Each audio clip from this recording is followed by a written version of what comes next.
가끔 스포츠 베팅 시장을 보면요. 정말 상식적으로 이해가 안 되는 미스테리 같은 경기들이 있습니다. 오늘 우리가 분석해볼 휴스턴 대 포틀랜드 경기가 딱 그런 경우인데요. 핵심 선수들이 양쪽 다 빠졌는데 이상하게 한 팀 쪽으로만 승산이 기울고 있거든요. 그 뒤에 숨겨진 단서들, 지금부터 같이 한번 파헤쳐보겠습니다. 자, 바로 이 질문이 오늘의 핵심입니다. 양팀 모두 주축 선수들이 부상으로 못 나오는데 왜 베팅 시장은 거의 압도적으로 휴스턴에 손을 들어주고 있을까요?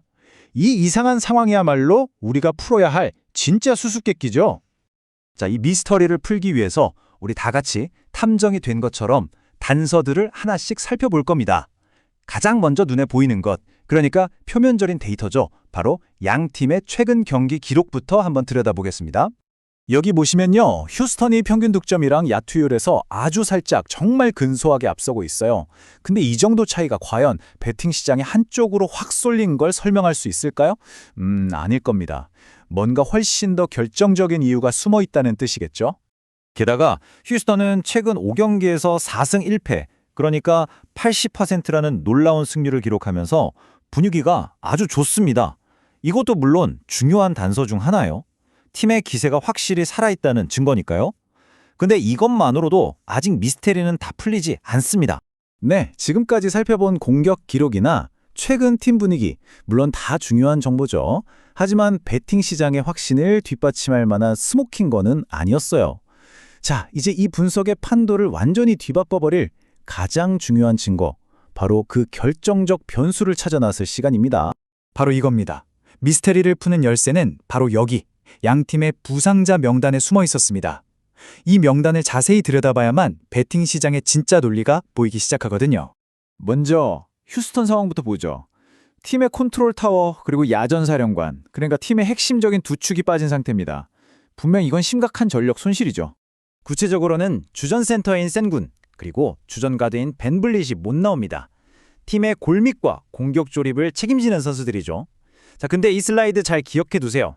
잠시 후에 보게 될 포틀랜드 상황이랑 비교하면 정말 극과 극의 대비를 보여주게 될 겁니다. 반면에 포틀랜드의 상황은요. 단순히 몇몇 선수가 빠진 수준을 넘어섭니다.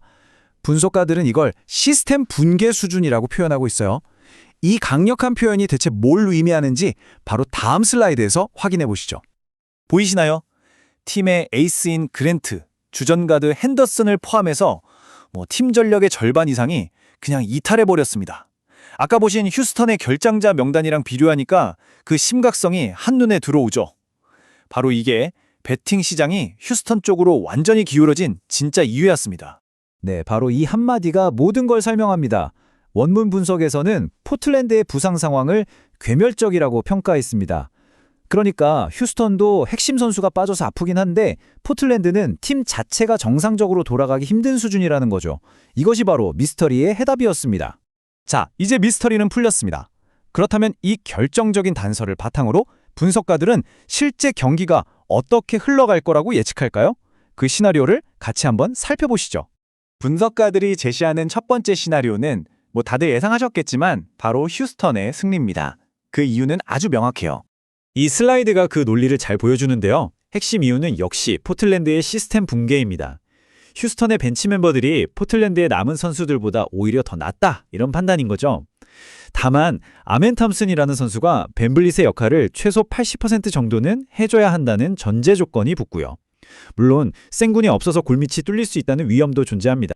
그 다음으로 가능성 높게 보는 시나리오는 바로 저득점 경기, 그러니까 22.5점을 기준으로 점수가 덜 나는 언더입니다. 양팀 모두 공격의 핵심이 빠졌기 때문이죠. 이 시나리오의 근거는 명확합니다.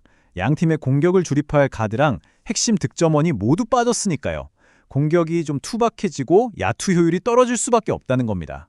물론 전제 조건은 3쿼터까지 저조한 야투율이 유지되어야 한다는 거고요. 오히려 수비가 무너지면서 정신없이 서로 주고받는 고득점 경기가 될 리스크도 염두에 둬야 합니다. 자, 이렇게 하나의 베팅 미스터리를 풀어봤습니다. 이번 분석은 단순히 한 경기의 승패를 예측하는 걸 넘어서 우리가 데이터를 어떻게 해석해야 하는지에 대한 중요한 교훈을 주는 것 같아요. 오늘 우리는 표면적인 기록 너머에 숨어있던 부상자 명단이라는 결정적 변수를 찾아냈습니다. 이건 우리에게 이런 질문을 던집니다. 과연 모든 분석의 해답은 항상 눈에 보이는 데이터 속에만 숨어 있을까요? 아니면 때로는 보이지 않는 이런 질적인 요소를 꿰뚫어보는 통찰력이 더 중요할까요? 한 번쯤 생각해 볼 만한 질문인 것 같습니다.